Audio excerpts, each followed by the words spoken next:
Hey lovelies, hope you all are doing well. This is Shreya and welcome back to my channel. So, in today's class, we will be studying about class 9th Maths NCERT chapter 1 exercise 1.2. So, just grab your pen and paper and without any further ado, let's get started. Okay, so we will start from question number 1, which is state whether the following statements are true or false. तो हमें बताना है कि जो भी हमें statements दी गई हैं यहाँ पे वो ट्रू है या फिर फॉल्स है.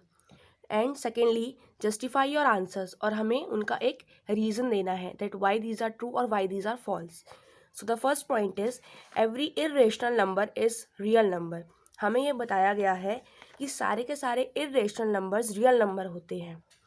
सो अगर हम इनकी डेफिनेशंस देखें then we have real number is equals to rational number plus irrational numbers. It means जब हम रेशनल नंबर्स और इरेशनल नंबर्स को कंबाइन करते हैं then we got real numbers. Okay, it means जब हम रेशनल नंबर और इरेशनल नंबर्स दोनों को ऐड अप करेंगे तभी हमारे पास रियल नंबर्स आ सकते हैं. तो उसने हमसे क्वेश्चन में कहा है कि सारे के सारे इरेशनल नंबर्स रियल नंबर्स होते हैं. तो हम देख सकते हैं कि जितने भी यहाँ इरेशनल नंबर्स हमारे पास होंगे वो सारे के सारे रियल नंबर्स के अंदर इंक्लूडेड हैं. इट मीन्स बिना इरेशनल नंबर्स के रियल नंबर्स फॉर्म नहीं हो सकते, और अगर रियल नंबर्स फॉर्म हो रहे हैं मीन्स इरेशनल नंबर्स उनके अंदर इंक्लूडेड होंगे. So the statement is true and the reason rational number plus irrational number is equals to real number. Okay, now the second point is every point on the number line is of the form root M. हमें उसने बोला है कि जब हम एक number line form करते हैं देन उसमें हर एक पॉइंट जो हमारे पास आएगा वो रूट एम की फॉर्म में होना चाहिए. Where M is a natural number, जहाँ पे एम जो होगा हमारे पास वो एक नेचुरल नंबर होगा. तो अगर हम लोग एक नंबर लाइन इमेजिन करें, हमारे पास इस फॉर्म में एक नंबर लाइन होती हैं. राइट साइड पॉजिटिव इंटीजर्स होते हैं एंड लेफ्ट साइड में negative, and in the middle we have zero which is neither positive nor negative. Okay, question में हमसे कहा गया है कि इस नंबर लाइन पे जितने भी पॉइंट्स हैं like this this this this और दिस, ये सारे रूट एम की फॉर्म में है. तो हम देखें अगर इफ़ मैं राइट साइड से पॉजिटिव इंटीजर्स लेती हूँ लाइक यहाँ पे 3 यहाँ पे 4, मैंने 4 लिया देन 4 को मैं रूट एम की फॉर्म में लिख सकती हूँ. ये हम कैसे करेंगे? अगर मैं 4 को अंडर रूट में ले जाऊँ then what will be the answer 2.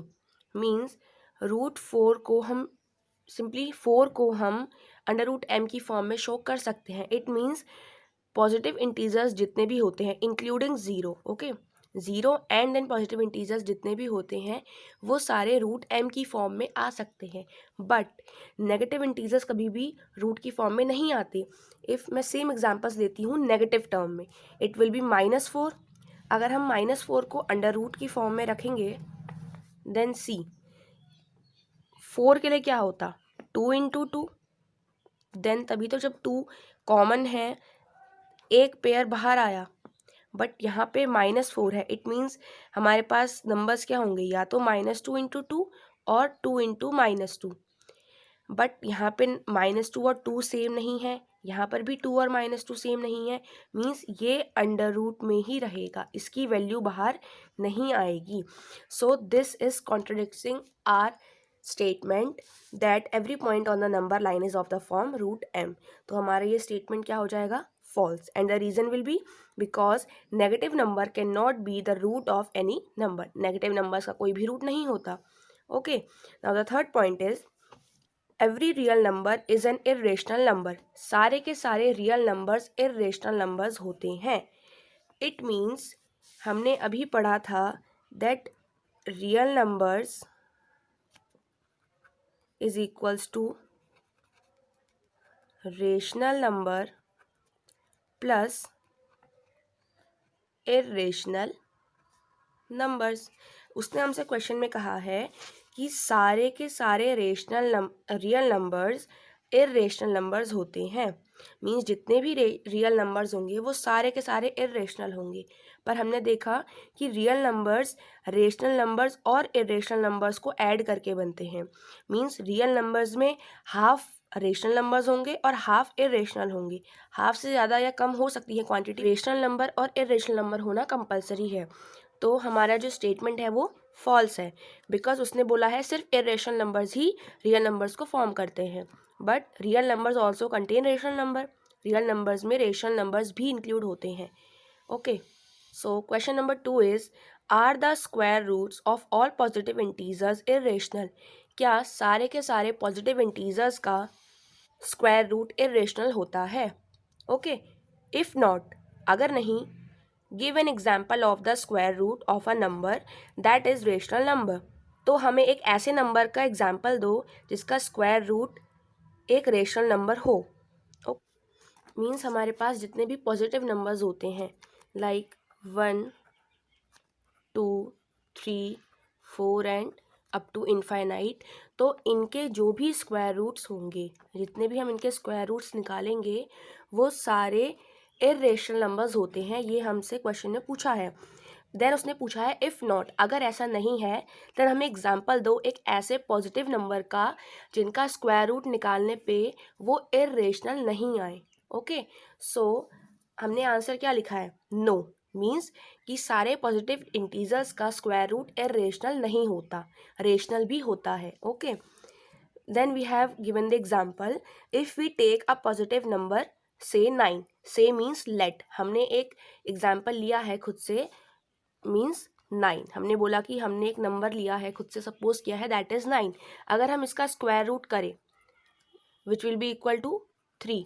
अब हम देख सकते हैं कि 3 एक रेशनल नंबर है, बिकॉज हम 3 को 3/1 की फॉर्म में लिख सकते हैं, means in the form of p/q, and q does not equals to 0, क्योंकि q हमारा 1 है, 0 नहीं है।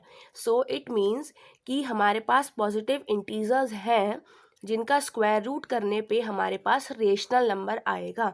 Okay, so this is the answer of second question. Now move on to the third one. So the third question is, show how root 5 can be represented on the number line. हमें root 5 को एक number line पे represent करना है। Okay, so these are the steps. Step 1, draw a number line and take point O and A on it such that OA is equals to 1 unit. हमें एक line draw करनी है जिसमें कि हम 2 points लेंगे O and A, means हमारे पास एक line बन जाएगी OA, उसमें जो OA होगा उसकी लेंथ होनी चाहिए 1 यूनिट। मीन्स हम स्केल से मेजर करेंगे तो that will be 1 centimetre, but हमने लिखना है 1 unit.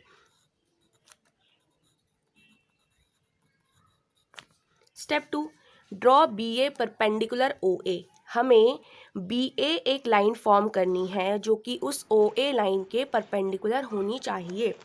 As BA is equals to 1 unit, same BA will be 1 unit in measurement and OB is equals to root 2, and when we will be joining O and B to each other then we will be getting the value as root 2. Okay, so step number 3 is, now draw BB1 perpendicular OB। अब हमें उस OB पर भी एक perpendicular line draw करनी है which will be BB1 such that BB1 is equals to 1 unit. Same यहाँ पे भी होगा, BB1 की वैल्यू हो जाएगी 1 unit which will be 1 centimetre according to our measurement.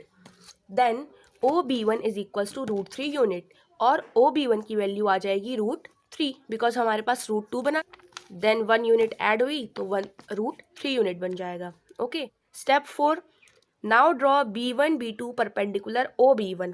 अब सेम हम OB1 पे भी एक परपेंडिकुलर लाइन ड्रॉ करेंगे which will be B1 B2 such that B1 B2 is equals to 1 unit. Same यहाँ भी होगा 1 यूनिट और ऐड हो जाएगी, and OB2 is equals to root 4 unit. Step 5, again draw B2 B3 perpendicular OB2।